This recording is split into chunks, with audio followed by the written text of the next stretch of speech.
Obama and Secretary of State Clinton make a bad choice in telling Honduras to put former Honduran President Zelaya back in office. Did they get it right or wrong? We report, you decide, and we are taking you right into the middle of it. Now, here's what we know. On June 28th, at dawn, the then president of Honduras, Manuel Zelaya, was arrested by the Honduran military, put on a plane, and tossed out of the Honduras. Why? Well, according to reports, President Zelaya was planning to hold a referendum in an effort to change the Constitution of Honduras so that he could remain president past the end of his term. The Honduran Supreme Court told the president this was illegal and that the Honduran Constitution specifically forbids this. But President Zelaya ignored the Honduran Supreme Court and forged ahead with his plans for the referendum. Next, and at the order of the Honduran Supreme Court, the military went to the president's house, arrested him, and flew him out of the country. Then Roberto Micheletti, who was the president of their Congress, was installed interim leader to hold that post until the November election. President Obama and Secretary of State Clinton are siding with President Zelaya, condemning the change of power, calling it illegal, calling it a coup. Now, the interim leader says it's not illegal, that the removal of Zelaya is required under the Honduran Constitution. Here's what we know.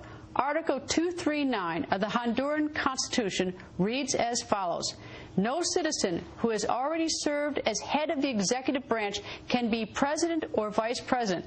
Whoever violates this law or proposes its reform, as well as those who support such violation directly or indirectly, will immediately cease in his functions and will be unable to hold any public office for a period of 10 years. So, was the removal proper? Was the transfer of power legitimate? Interim leader Roberto Micheletti insists Honduran elections will go on as scheduled in November. The United States does not intend to recognize those election results. We went to Honduras, and interim leader Roberto Micheletti went on the record. Sir, nice to see you, and it is beautiful here. This is a quiet country, and a happy country, and a beautiful places all over Honduras. What happened last June? Because in the United States, we wake up one morning and find that you've put your president on a plane and booted him out of here. He was not the president at the time we took him to send it to Costa Rica because he'd been doing a lot of stuff against our Constitution. Now, as I understand it, and I don't know your Constitution or your law very well at all, but as I understand it, he wanted to have a national poll on June 28th to convene a national Congress to change the Constitution so that he could be president a second time. This is against the law. In our country, nobody can be president.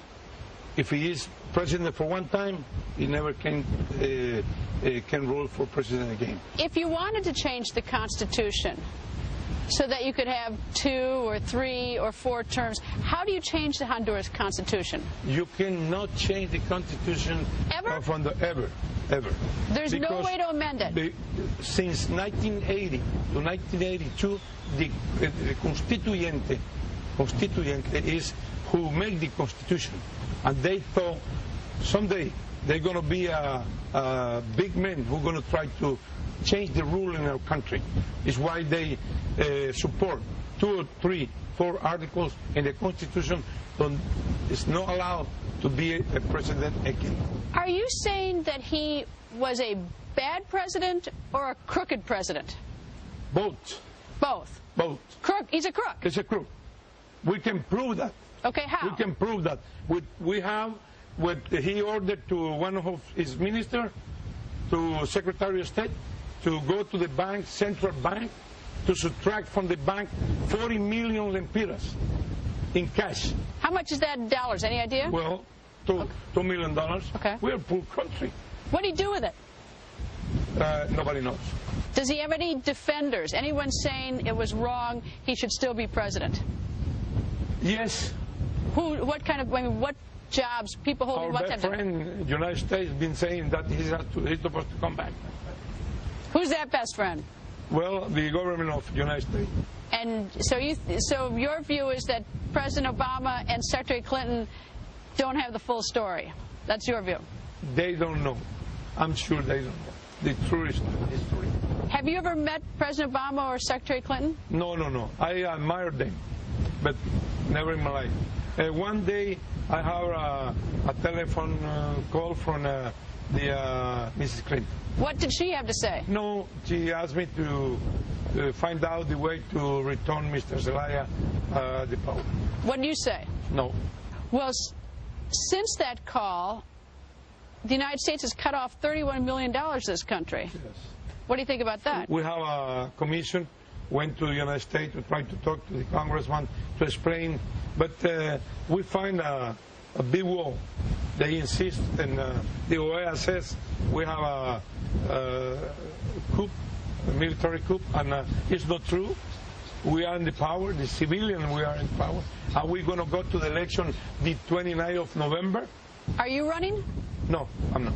So, and I can't run anymore in my life, because if I am president for one day in this country, I cannot run anymore.